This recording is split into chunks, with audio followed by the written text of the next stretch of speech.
Queridos, com muita alegria, quero saudar a todos na paz do Senhor. Hoje é um culto de Santa Ceia, então quanto menos fala, melhor.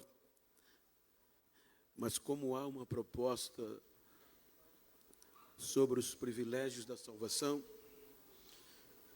mas antes de ler o texto, eu quero agradecer mais uma vez ao pastor Josué, à pastora Simone, aqui tão bem representados pelo pastor Lucas, missionária Cristiane, e em vossos nomes a todo o ministério, quero deixar os meus agradecimentos à sua excelência, vice-prefeito João Campos, em seu nome, a todos os demais parlamentares que porventura estejam entre nós, e agradecer ao pastor João Júnior com a sua família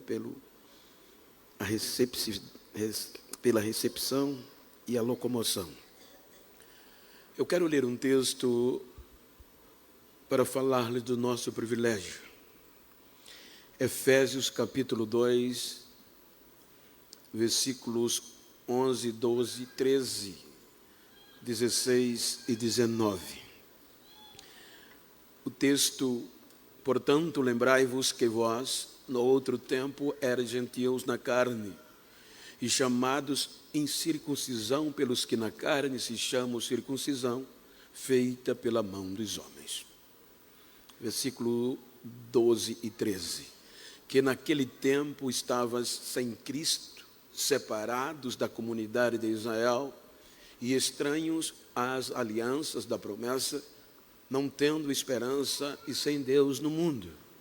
Mas agora, em Cristo Jesus, vós, que antes estavam longe, já pelo sangue de Cristo, chegaste perto. Versículo 16.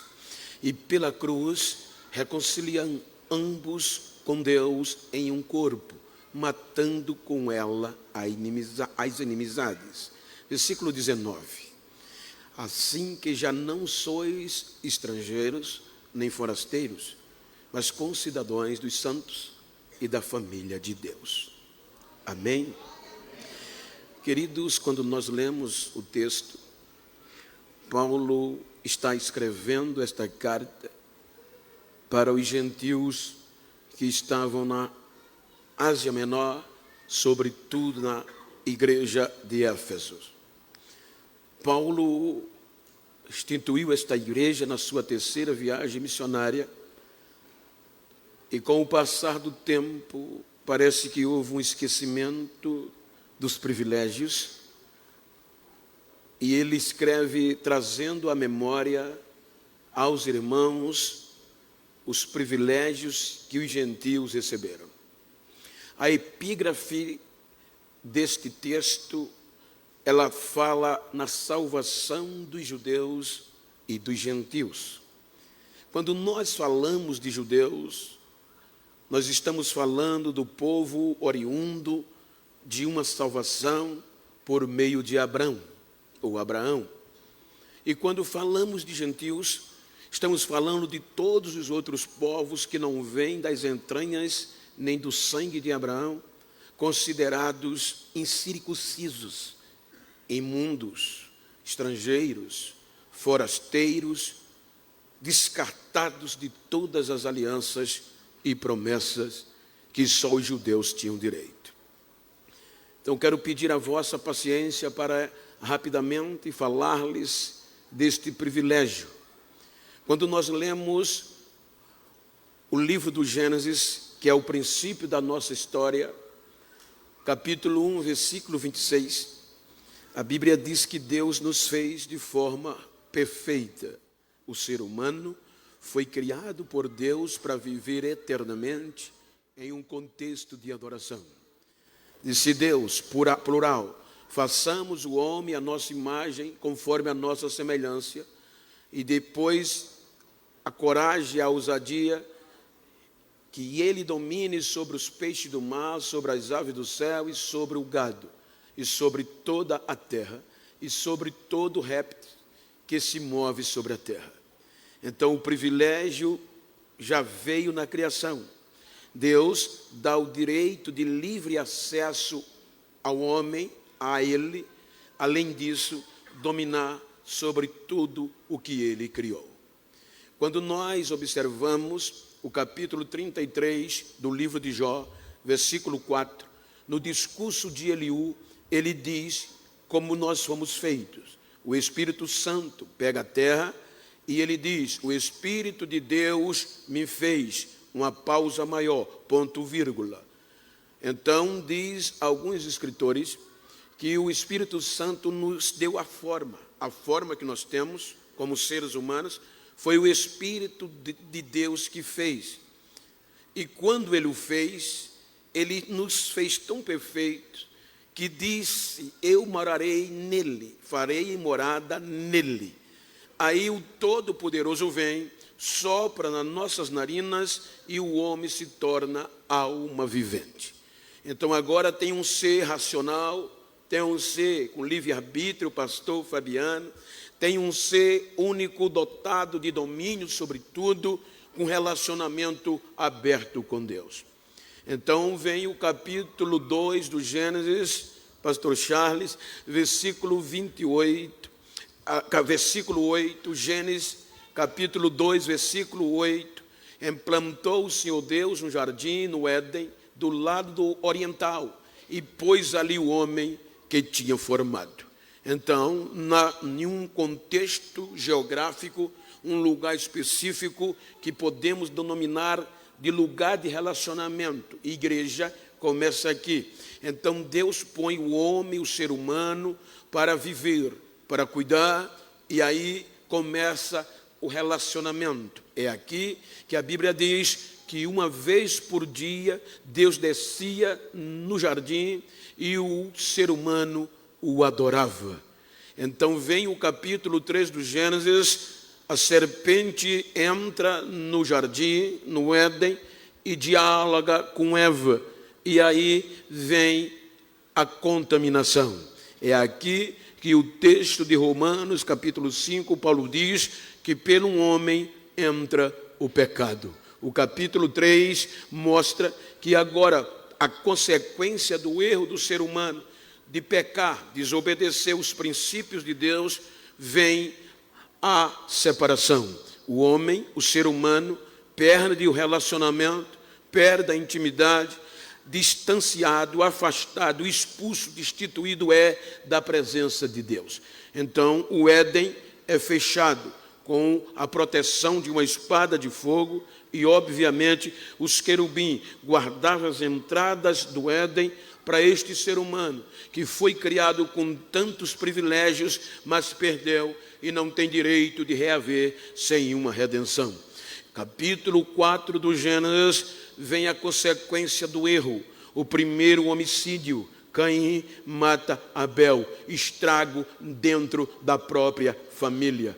Capítulo 5 do Gênesis vem a genealogia do pecado através de Sete.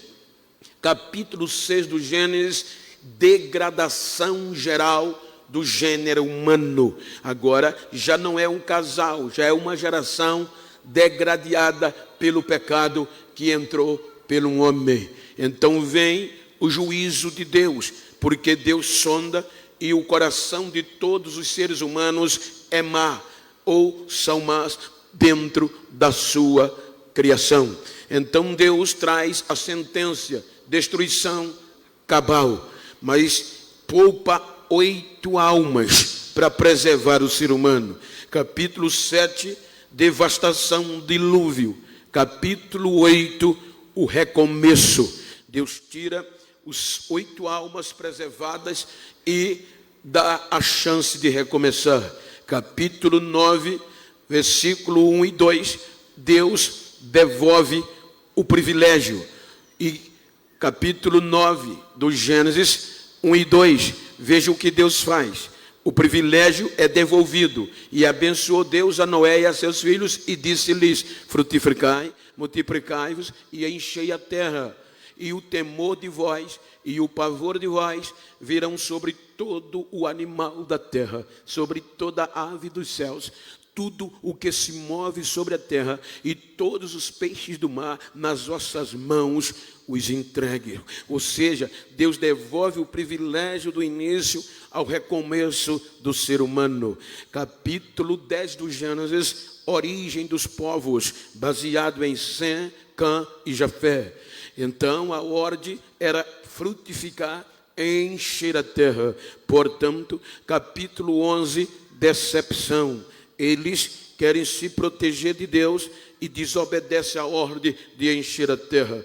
Querem viver em um lugar único, preparar um projeto arquitetônico que os prédios, as torres cheguem nas nuvens do céu. Aí Deus desce e vê a maldade do coração deste ser humano. Então vem a decepção. O Espírito Santo vem, observa e confunde o ser humano, a confusão da Torre de Babel. E espalhados nos continentes vão os três separados, confusos, sem entendimento. Então é aqui que há um período de tempo sem relacionamento com Deus.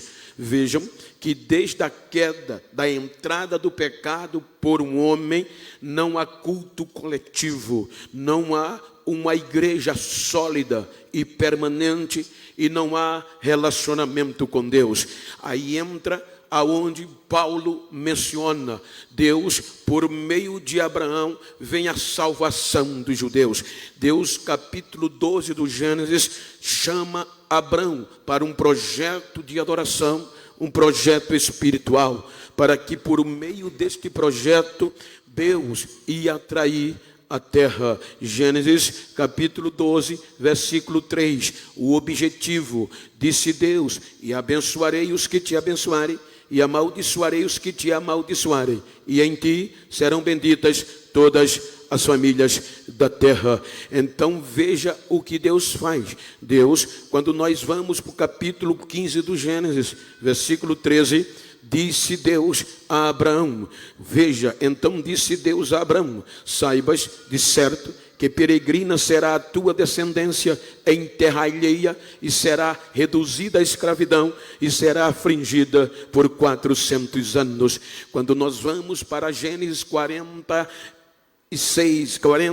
Gênesis 40, versículo 26, olha o que Deus disse. Gênesis 40, versículo 26, o escritor faz questão de registrar que agora, da descendência de Abraão, por meio de Jacó, desce para o Egito 66 almas. Então, quando eles descem para o Egito, a contabilidade agora inclui Jacó, inclui também Efraim, Manassés e José, 70 almas em um único projeto que tinha direito a Deus. Era um projeto que Deus estava elaborando para ter culto, relacionamento, só estes, menos e mais ninguém.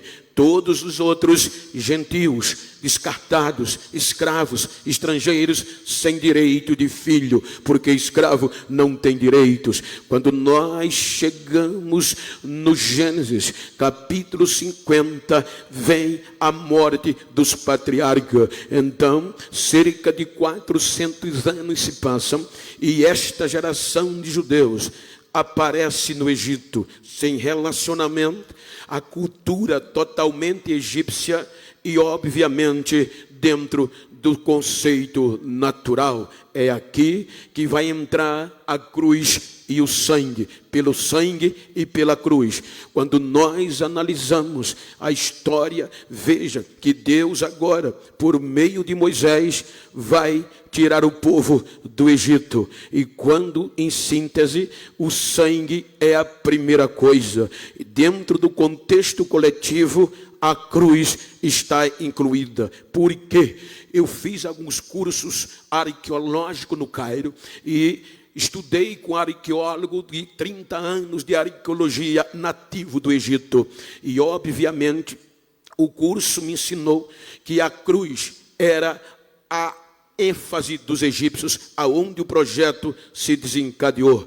Por isso que Ramsés II, quando no Museu do Cairo está ele de frente do sarcófago, e ele tem as mãos cruzadas, e nas duas mãos, cada uma tem uma chave em formato de cruz, porque eles acreditavam que a cruz era a entrada para a vida eterna, para outra vida. Então era a única chave que abriria. Por isso que quando ainda no Egito, culturalmente, Jacó vai abençoar os seus filhos de José, ele vai, parece acepção, mas quando ele vai abençoar, ele cruza os braços, e tudo que cruza é formato de cruz. Quando vem o capítulo 12 do Êxodo, versículo 13, então Deus vai tirar o povo do Egito. O processo da cruz vai começar, e aquele sangue vos será por sinal nas casas em que estiverdes. Vendo eu sangue, passarei por cima de vós, e haverá entre vós praga e mortandade, quando eu ferir a terra do Egito. Mas a casa dos hebreus, dos judeus, que tivesse a marca do sangue, seria livre da morte. Então Deus chama Moisés e vai tirar o povo do Egito. Observem que quando Deus tira o povo do Egito, de dia, coluna de nuvem horizontal, de noite, coluna de fogo vertical. A cruz está presente. Quando Deus leva o povo, ele leva pelo lugar que não vai cruzar o mar. Quando Deus olha, aí diz a Moisés: voltem e se acampe diante de Pierote e Baal-Zephon, e vão ter que cruzar o mar. Então, saindo do Egito, o povo cruza o mar vermelho, e tudo que cruza é cruz. Observem que ela sempre vai estar presente no caminho do povo. Quando Deus tira o povo do Egito, tira pela cruz e pelo sangue, rumo à liberdade. Quando a gente sai do Êxodo capítulo 12, vamos para o capítulo 24. Então, versículo 3 do capítulo 24 do Êxodo, veio uma aliança. Aqui vai entrar a aliança dos hebreus com Deus por meio do sangue. Então veio, pois, Moisés e contou ao povo todas as palavras do Senhor e todos os estatutos. Então o povo respondeu a uma voz e disse: todas as palavras que o Senhor tem falado faremos. A continuidade, Moisés chama Moisés, escreve tudo numa tábua, levantou pela manhã de madrugada, edificou um altar do monte e 12 monumentos segundo as 12 tribos de Israel. E aí enviou alguns jovens dos filhos de Israel, os quais ofereceram holocausto e sacrifício ao Senhor, sacrifício pacífico de bezerro. Matar o bezerro e o sangue dele vai justificar, porque na continuidade Moisés tomou a metade do sangue e pôs na bacia, e a outra metade do sangue aspergiu sobre o altar e a outra sobre o povo. Então o sangue do bezerro vai justificar a voltar a ter culto. Capítulo 24 do Êxodo, a aliança é feita pela cruz e pelo sangue. Já que tem aliança, vem o capítulo 25. Aí Deus disse: já que tem sangue, já que tem cruz e tem aliança, eu descerei na terra de novo.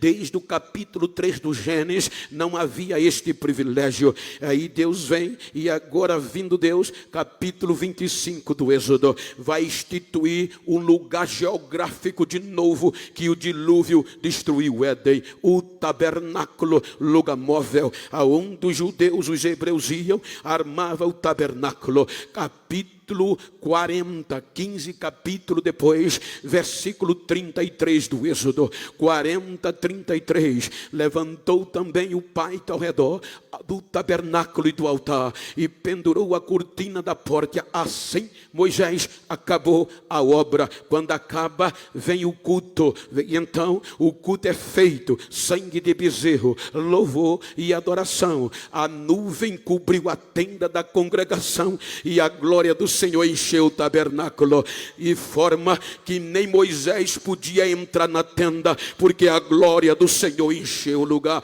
Vejam que o privilégio é dado aos judeus, o privilégio, as alianças e as promessas. Desde o capítulo 3 do Gênesis, este é o único povo que consegue o privilégio de sentir a presença, de viver a glória de Deus. Ela está na terra de novo, ela está entre os seres humanos de novo, e vai ter culto, vai ter ceia, vai ter Páscoa pela sangue e pela cruz, mas só os judeus têm direito a isto. Observem que quando a gente sai do Êxodo, vamos para Levítico. Levítico capítulo 2, versículo 3, vem um pacto de sal irrevogável. Observem que o sal era uma aliança conservada, duradoura e irrevogável. Deus faz com os judeus, a gente estava fora desta aliança.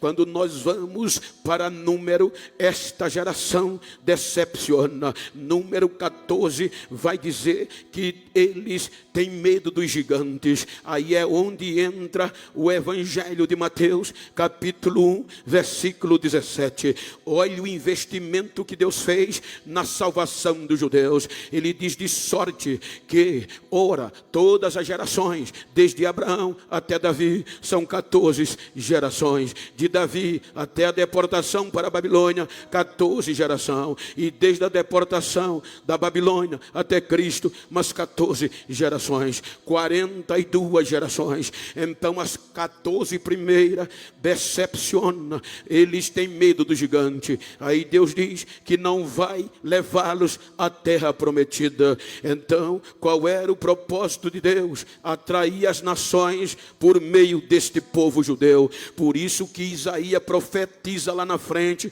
e traz a revelação que Deus, quando tirou este povo, resolveu plantá-lo no meio da terra e o chama de oliveira, a minha oliveira produtiva, que nada se perde. Isaías 41, 19, olha o que Deus diz. Ele diz a seguinte expressão: plantarei no deserto o cedro, a acácia, a murta e a oliveira. Veja que a oliveira está em destaque, símbolo de Israel. Porém no ermo, juntamente a faia, o pinheiro e o álamo. Versículo 20, para que todos vejam e saibam e considerem e juntamente entendam que a mão do Senhor fez isso e o Santo de Israel o criou. Então Deus estava dizendo: plantarei a minha oliveira, Israel, os judeus, hebreus, no Mediterrâneo, no meio da terra, e todas as nações vão ver que eu criei eles,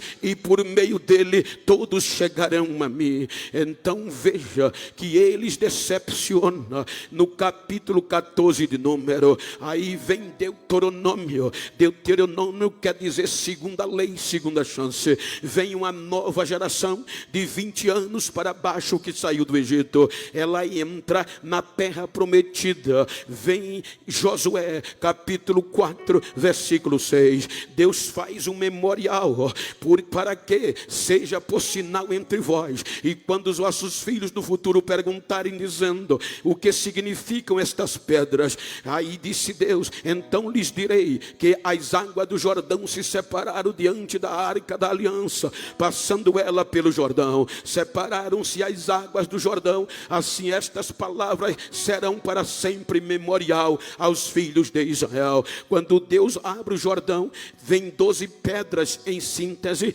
para servir de memorial para a geração futura. Esta geração entra na terra prometida. Aí vem o livro de Juízes, capítulo 2, versículo 10. Aí diz que foram congregadas, e também foi congregada toda aquela geração a seus pais. Morreram juntamente com Josué e os anciões. E outra geração levantou que não conhecia Deus e e nem os seus milagres. Ou seja, havia um memorial para esta geração. Não tem como esquecer. Memorial é para não se esquecer. Mas está na terra prometida. Para que mais adorar? Estou na terra prometida. Leite e mel. Para que servir a Deus? Então se misturaram com os cananeus e agora não tem mais adoração, não tem mais culto. Termina o livro dos Juízes, cada um fazendo o que queria, sem líder, sem rei e sem a presença de Deus. Sabe onde eles vão terminar? Na vergonha.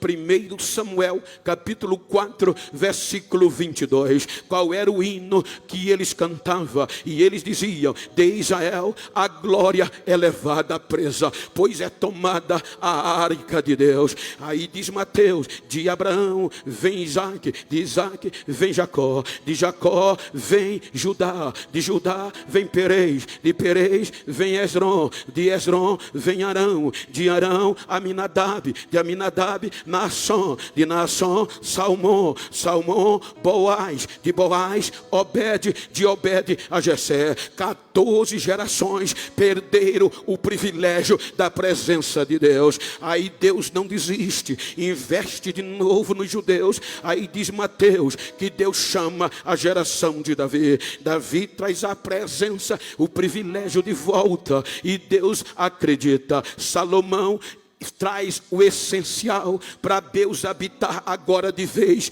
entre o ser humano. Ele constrói o templo na inauguração, capítulo 7, versículo 16 de 2 Crônicas. Disse Deus na inauguração: olha o privilégio dos judeus. Capítulo 7 de 2 Crônicas, versículo 16. Olha o que Deus diz: porque agora escolhi e santifiquei esta casa, para que o meu nome esteja nela perpetualmente, e nela estarão fixos meus olhos e o meu coração todos os dias. Deus está dizendo: eu vou morar entre vocês, eu vou habitar no meio da terra, eu vou habitar em Jerusalém, morada de Deus. Então agora Deus não desce, Deus está morando em Jerusalém, e tem culto uma vez por ano, e neste culto Deus renovava pela cruz e pelo sangue aos judeus. Só eles tinham direito. Aí diz Mateus que Salomão vem Roboão, vem Abias, vem Asa, vem Josafá, vem Jorão, vem Uzia, vem Jotão, vem Acais, vem Ezequias, Manassés, Josia, vem Amon, Manassés e Josia e Jeconia. Aí diz Mateus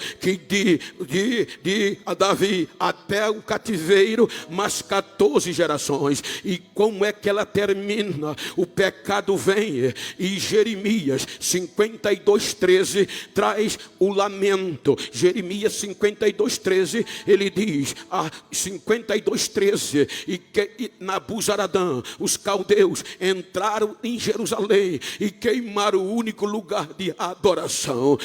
Eles perderam, o templo é queimado, a cidade é queimada e a vergonha vem. Agora não tem mais louvor, a morada de Deus na terra é destruída, e esta segunda geração perde o privilégio da presença de Deus. A vergonha vem, são levados para o cativeiro, e no cativeiro não tem mais culto, no cativeiro não tem mais louvor, no cativeiro não tem mais ceia, não tem mais Páscoa, no cativeiro só a vergonha. Aí o mensageiro de Nabucodonosor vai a Jerusalém, no meio da miséria, no meio dos cacos, no meio da vergonha, e faz uma proposta ao profeta Jeremias. O rei Nabucodonosor pediu para você ir morar na Babilônia, não como escravo, porque você profetizou a vitória dele, e a recompensa, você vai ser tratado como o príncipe do rei. Ele diz: não vou, eu não posso ir.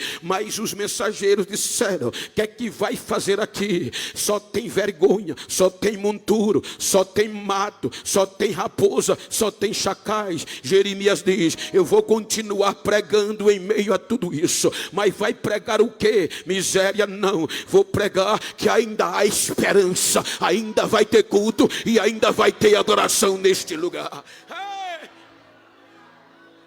Privilégio que só os judeus têm. cativeiro vem. Salmo 137. 70 anos eles acordam um dia chorando.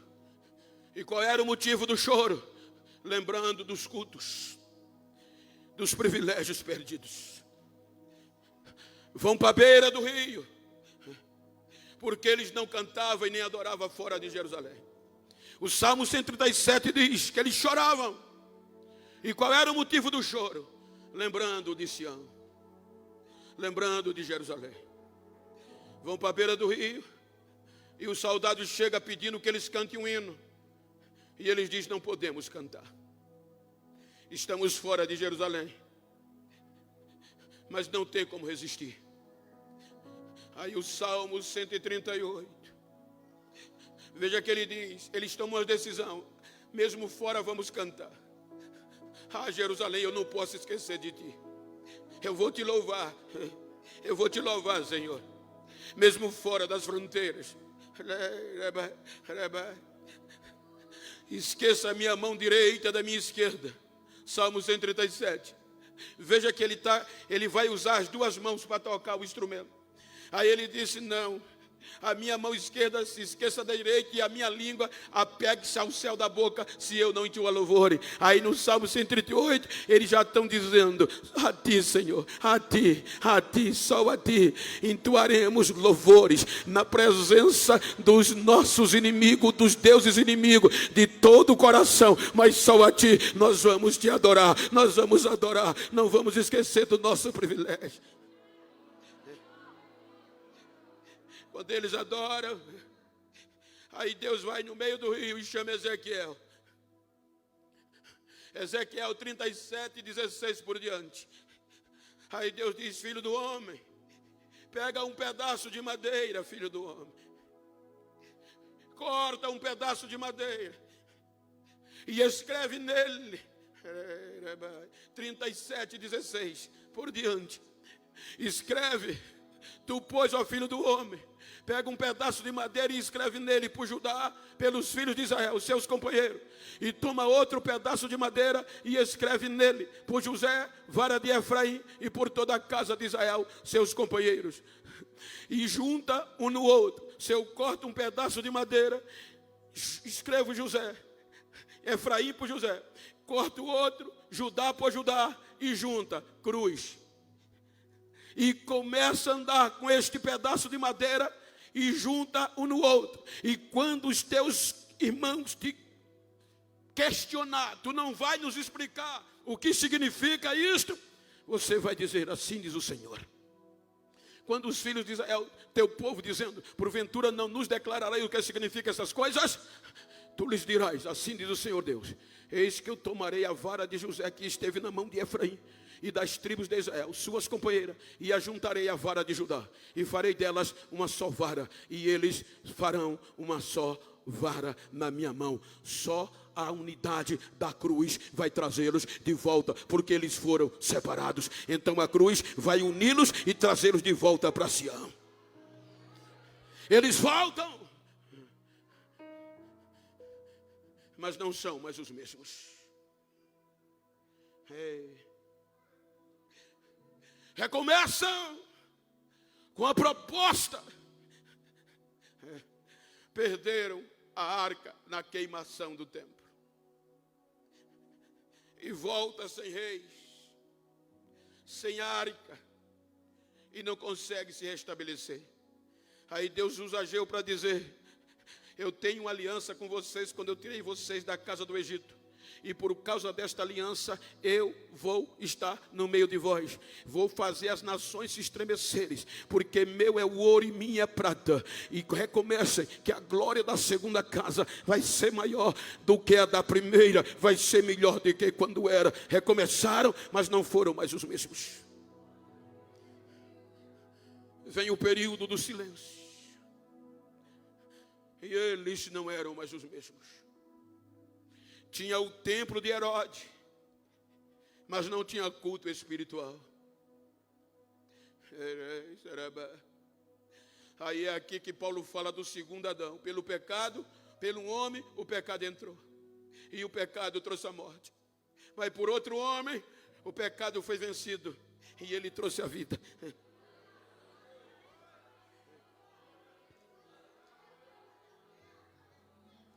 Aí Deus envia Jesus. Mateus capítulo 1, versículo 1. Livro da geração de Jesus Cristo, filho de Davi, filho de Abraão. Então Jesus tem o DNA de Abraão, judeu, hebreu, judeu. João capítulo 1, versículo 11. Veio para os que eram seus, e os seus não receberam. Deus enviou Jesus para restaurar os judeus, porque só os judeus tinham direito aos privilégios das promessas e das alianças de Deus. Nós éramos escravos, e escravo não tem direito, só tem direito filhos. E só são considerados filhos quem tem sangue de Abraão na veia. Mas eles não receberam. Aí vem Paulo, Romanos 11, 17. Ele diz na alegoria, veja que Israel em todo o Velho Testamento é oliveira. Romanos 11, 17. Aí Paulo diz, está no 12, é o 11.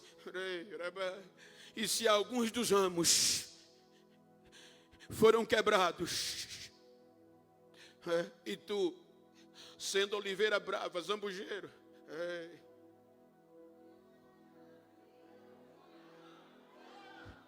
a oliveira é produtiva, é cultivada, é plantada, nada dela se perde. Contra a oliveira brava ou o zambujeiro, ela cresce silvestremente, ninguém poda, ninguém trata, ninguém fertiliza.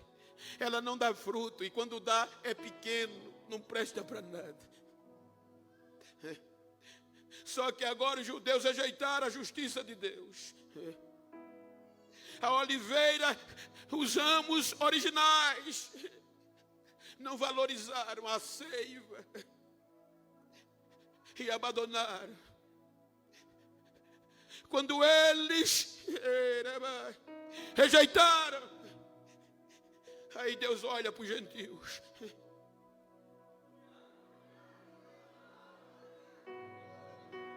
Para os escravos, para os estrangeiros e forasteiros. Aí Deus diz, eu vou dar o privilégio aos gentios. Eu vou colocar os estrangeiros no projeto.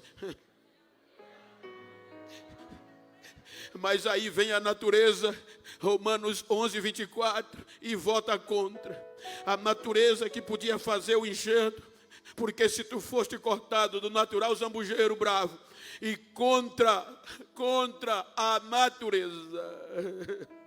natureza não aceitou a proposta do Pai. A natureza disse, não vai dar certo. Eu trabalhei anos e anos, mais de 40 anos com agricultura.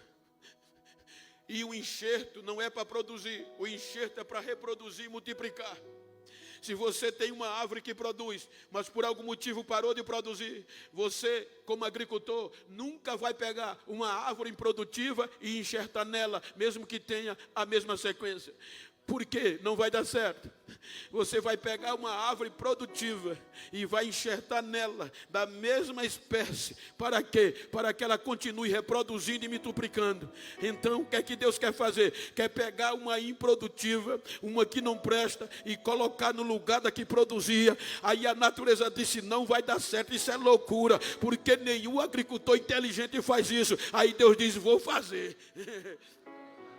E para isso precisava o sangue de Abraão, sangue puro, que fosse maior do que o sangue do bezerro, do que o pacto de sal, fosse maior do que as alianças do Velho Testamento, um sangue poderoso que purificasse os defeitos do zambujieiro, para enxertar nele o sangue de Abraão, para fazê-lo adotivo e ter direito aos privilégios dos judeus. Aí é o que cumpre-se. Romanos 8, 31 e 32. Leiam, só para sentir a emoção. Romanos 8, 31. por diante. O que é que diz?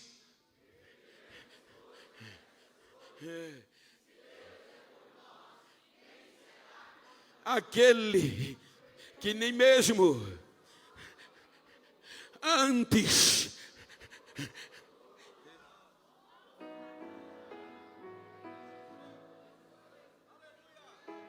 Paulo está escrevendo isso para gentio, não é para judeus. Como nós vamos entrar? Aí vai surgir a necessidade de o sangue e a cruz. Porque a cruz de Ezequiel foi juntar judeus em judeus, José e Judá, Efraim e Judá. Agora Deus quer juntar gentios em judeus.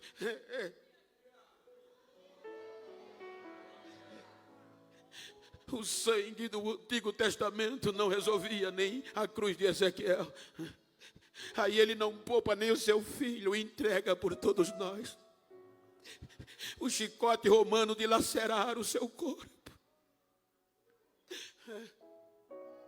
Os historiadores, alguns dizem que fizeram rasgos tão profundos que olhando a olho nu, não precisava lupa, pelos cortes no corpo dele, via o pulmão trabalhando.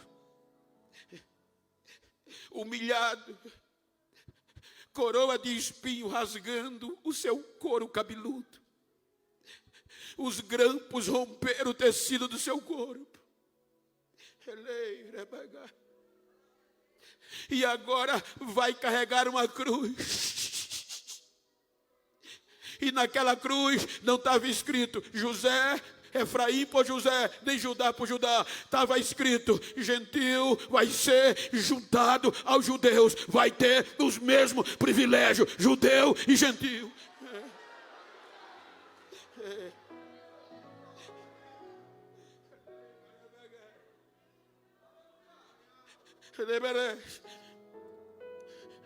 Ele pagou o preço. Rasga Jerusalém. Veja que no cativeiro, quando os teus irmãos te questionarem, tu não vai nos explicar. Israel explicou, ou Ezequiel explicou, mas agora ele vai cortar Jerusalém. E a única explicação é loucura. Porque na ótica humana não pode se explicar. Que amor é este?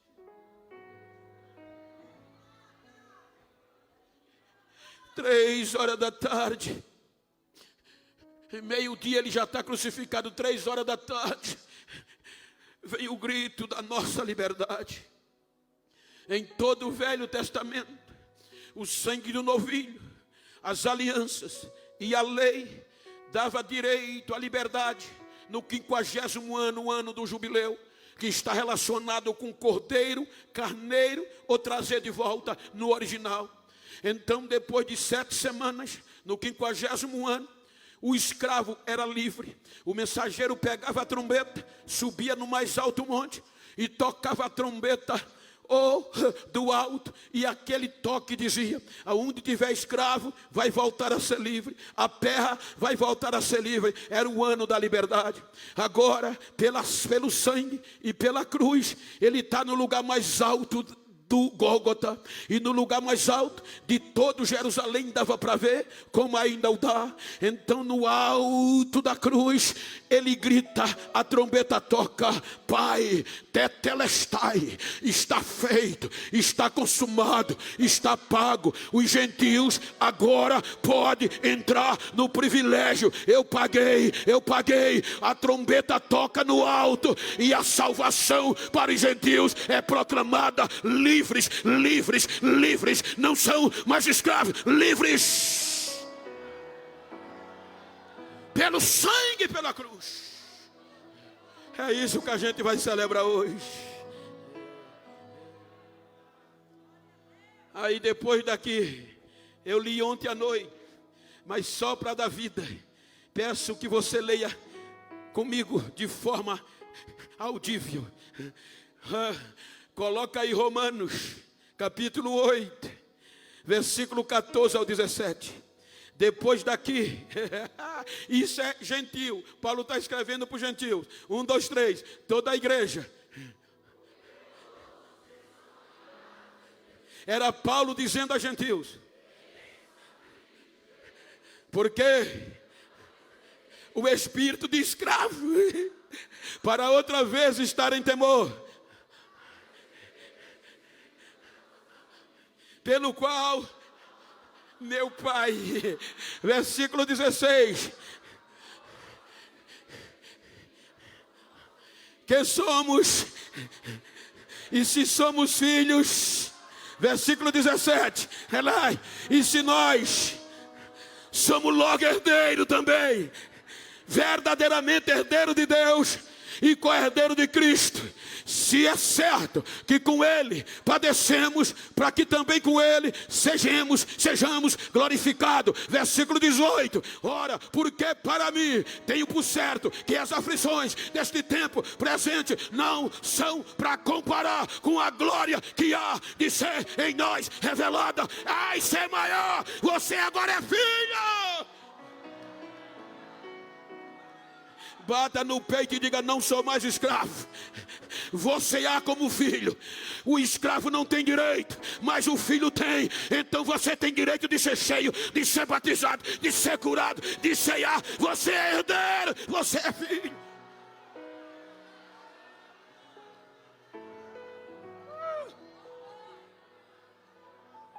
Pelo sangue, pela cruz. Aí ele dizendo aos gentios de Éfeso: 2, pela graça, nós somos salvos por meio da fé. E isto não vem de vós, é dom de Deus. 2:11 por diante. Vamos ler, vamos fazer uma leitura longa. Capítulo 2 de Efésios, para concluir, versículo 11. Por diante até o 19. Leia a igreja, para memorizar o privilégio que nós temos. Não esqueça nunca disso.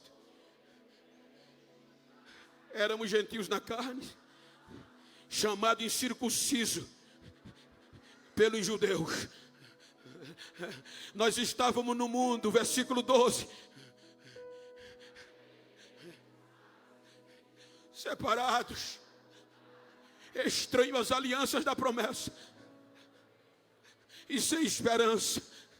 Mas agora,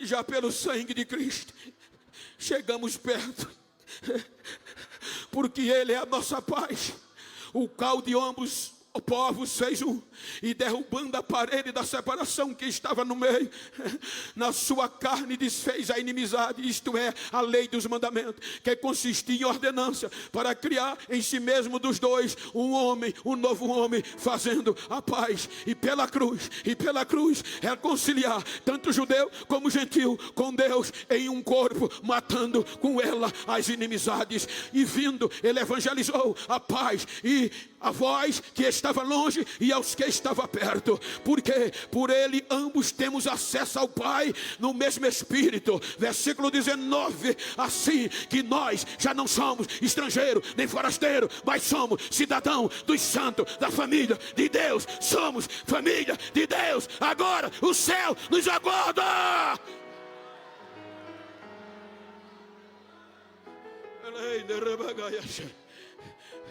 Diga para quem está ao seu lado: você é convicto dos meus privilégios. Privilégio da salvação, pelo sangue, pela cruz, me deu direito às bênçãos do céu, em nome de Jesus. Soberano Pai, te agradeço. Renova os teus filhos, renova, nós vamos ceiar, ao ceiar, renova a nossa esperança.